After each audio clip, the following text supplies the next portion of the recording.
Hi friends, assalamu alaikum and welcome back to my channel. I am Sumaya from Sumi's Home Chef. இன்னைக்கு நாம பார்க்க போறது சூப்பர்பான glazed mini donuts recipe தாங்க. இந்த மாதிரி நீங்க செஞ்சு கொடுத்தீங்கன்னா கண்டிப்பா குழந்தைங்க ஒவ்வொண்ணா ஆர்வமா எடுத்து சாப்பிடுவாங்க.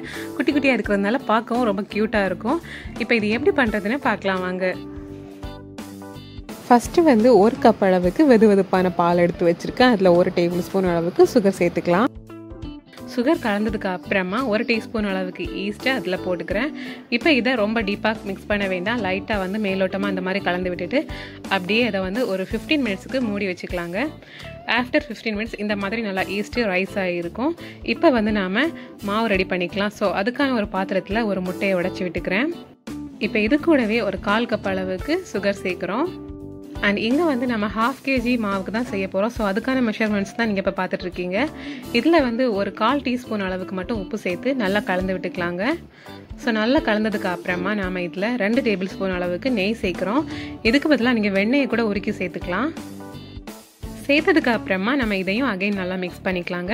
மிக்ஸ் பண்ணதுக்கு அப்புறமா நாம் இதில் மாவு சேர்க்க போகிறோம். ஸோ மாவு வந்து 1/2 kg plain flour, அதாவது மைதா மாவு.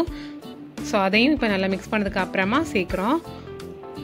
சேர்த்துட்டு இதை நல்லா லைட்டாக ஒரு வாட்டி கலந்து விட்டதுக்கு அப்புறமா தான் நாம் இதில் தண்ணி சேர்த்து பிசைஞ்சு எடுக்க போகிறோம். ஸோ வந்து தண்ணி சேர்க்கறதுக்கு முன்னாடி நாம் இதில் ஈஸ்ட் மிக்ஸை சேர்த்துக்கலாங்க. சேர்த்து ஒரு வாட்டி நல்லா கலந்து விட்டுட்டு அப்புறமா நமக்கு இதில் எவ்வளோ தண்ணி தேவையோ அதுக்கேற்றது மாதிரி தண்ணி சேர்த்து ரொம்ப சாஃப்டான மாவு பதத்துக்கு பிசைஞ்சு எடுக்கணும். ஸோ அதுக்கேற்றது மாதிரி நீங்கள் தண்ணியோ இல்லைனா ஆறுன பாலோ சேர்த்து பிசைஞ்சு எடுத்துக்கலாம்.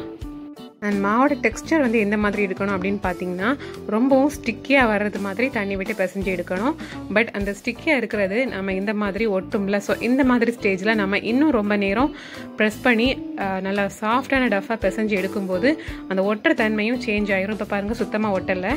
அண்ட் ரொம்ப நேரமாக ப்ரெஸ் பண்ணி பிசைஞ்சதுனால மாவும் ரொம்ப சாஃப்டாக இருக்குது. இப்போ நாம் இதில் டாப்பிங்கில் லைட்டாக ஆயில் அப்ளை பண்ணிக்கலாம். இது வந்து அவுட்டர் வந்து ட்ரை ஆகாமல் இருக்கிறதுக்காக.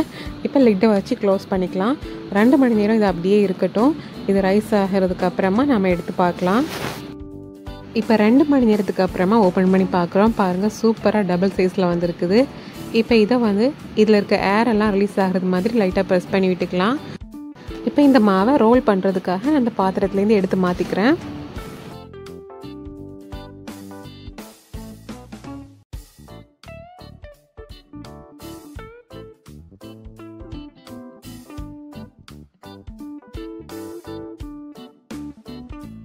இப்போ இது வந்து ஒட்டாமல் இருக்கிறதுக்காக லைட்டாக டஸ்டிங் பண்ணிக்கிறேன். நீங்கள் இந்த மாதிரி ஆயில்லையே வந்து ரோல் பண்ணி எடுத்துக்கலாம் உங்களுக்கு அது கம்ஃபர்டபுளாக இருந்துச்சுன்னா. பட் நான் இங்கே லைட்டாக டஸ்டிங் பண்ணிக்கிறேன். பிளைன் ஃப்ளவர் விட்டு தான்.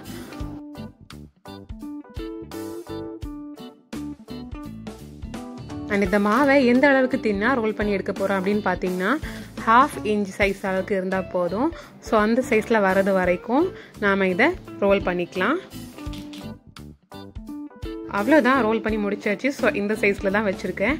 இப்போ வந்து நாம் இதை சின்ன சின்ன குட்டி குட்டி டோனட் ஷேப்புக்கு கட் பண்ணி எடுக்க போகிறோம். ஸோ அதுக்காக நான் சின்ன சைஸில் ஒரு மூடி எடுத்து வச்சுருக்கேன். ஸோ அதை வச்சு தான் கட் பண்ண போகிறேன். பாருங்கள் ரொம்ப சின்ன சைஸ் மூடி. ஸோ அதுக்கு உள்ளாடியும் செட் ஆகிறது மாதிரியான ஒரு சின்ன ஒரு டியூப் மாதிரி அந்த மாதிரி ஏதாச்சும் வச்சு நம்ம ஹோல் போட்டுக்கலாம். நான் இங்கே வந்து நம்ம பிக் ஷாப்பர்லாம் வாங்குவோம்ல, ஸோ கூடை, அந்த கூடையில் இந்த ஸ்டிக் இருக்கும்ல, ஸோ அந்த ஸ்டிக்கை யூஸ் பண்ணி தான் இந்த மாதிரி நடுவில் குட்டி குட்டியாக ஹோல் போட்டுட்ருக்கிறேன். ஸோ இந்த மாதிரி கூட நீங்கள் ட்ரை பண்ணிக்கலாம். ரொம்பவே க்யூட்டாக இருக்கும் பார்க்குறதுக்கு. அண்ட் 1/2 kgயில் மட்டுமே அதிகமான டோனட்ஸ் நம்ம இந்த மாதிரி குட்டி குட்டியாக செஞ்சு எடுத்துக்கலாங்க. இப்போ நாம் இந்த டோனட்ஸை ஃப்ரை பண்ணுறதுக்கு முன்னாடி இதுக்கான கிளேஸ்டு பண்ணுறதுக்கான சுகர் கோட்டிங் ரெடி பண்ணிக்கலாம். ஸோ அதுக்கு வந்து பவுடர் சுகர் வந்து 1 கப் அளவுக்கு பவுடர் பண்ணி எடுத்துக்கலாம். இப்போ இதில் வந்து ஒரு 4 டேபிள் ஸ்பூன் அளவுக்கு காய்ச்சி ஆற வச்ச பால் சேர்க்குறோம். ஸோ பால் வந்து அதிகமாக வேணும்னா சேர்த்துக்கலாம். அதாவது கொஞ்சம் திக்கான க்ரீமியான கன்சிஸ்டன்சியில் வரணும். ஸோ அதுதான் கரெக்டான ஸ்டேஜ். ஸோ இந்த மாதிரி ஃபைனலாக இருக்கணும். நம்ம எடுத்து பார்க்கும்போது இந்த மாதிரி செஞ்சு வச்சுக்கலாம். இதை தான் நம்ம வந்து டோனட் ஃப்ரை பண்ணி கொஞ்சம் சூட்டோட டிப் பண்ணி எடுக்க போகிறோம். அப்போ தான் அந்த கிளேஸ் வந்து சூப்பராக செட் ஆகும் டோனட்ஸில். இப்போ நாம் ஆயிலில் மிதமான சூட்டில் வச்சு ஒவ்வொரு டோனட்ஸையும் போட்டு ஃப்ரை பண்ணிக்கலாங்க. இது குட்டி குட்டியாக இருக்கிறதுனால ஒரே டைமில் நம்ம ஒரு 7 to 8 நம்ம சேர்த்துக்கலாம். அண்ட் இந்த மினி டோனட்ஸை வந்து அடிக்கடி ஃப்ளிப் பண்ணி எல்லா பக்கமும் ஈவனான கோல்டன் ப்ரௌன் கலர் வர்றது வரைக்கும் ஆயிலில் விட்டு சூப்பராக ஃப்ரை பண்ணி எடுத்துக்க வேண்டியதான். பார்க்கவே ரொம்ப சூப்பராக இருக்குது பாருங்கள். ஸோ இந்த மாதிரி நம்ம செஞ்சு வச்சுருக்கக்கூடிய எல்லா டோனட் பீசஸையும் ஃப்ரை பண்ணி எடுத்துக்க வேண்டியதான்.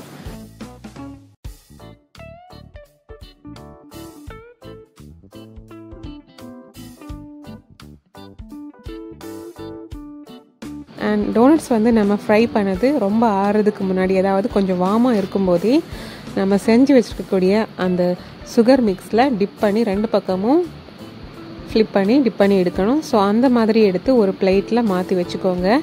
அப்படி வைக்கும்போது அதை கம்ப்ளீட்டாக செட் ஆகிரும் சூப்பராக கிளேஸ் மாதிரி. ஸோ இந்த மாதிரி நாம் எடுத்து வச்சுருக்கக்கூடிய எல்லா டோனட்ஸையும் 2 பக்கமும் ஈவனாக படுறது மாதிரி எடுத்து வச்சுக்கலாம். அவ்வளோதான், நம்மளோட சூப்பரான குட்டி குட்டி மினி டோனட்ஸ் ரொம்பவே அழகாக தயாராகிடுச்சு. அண்ட் உங்களுக்கும் இந்த வீடியோ ரொம்பவே பிடிச்சிருக்குன்னு நம்புகிறேன். அப்படி பிடிச்சிருந்துச்சுன்னா வீடியோக்கு மறக்காமல் லைக் போடுங்க, ஷேர் பண்ணுங்கள், கமெண்ட் பண்ணுங்கள். அண்ட் இன்னும் நிறைய இன்ட்ரெஸ்டிங்கான ரெசிபிஸ் பார்க்குறதுக்கு என்னோடய சேனலை மறக்காமல் சப்ஸ்கிரைப் பண்ணிக்கோங்க. இந்த நாள் இனிய நாளாக அமையட்டும். தேங்க்யூ ஸோ மச் ஃபார் வாட்சிங்.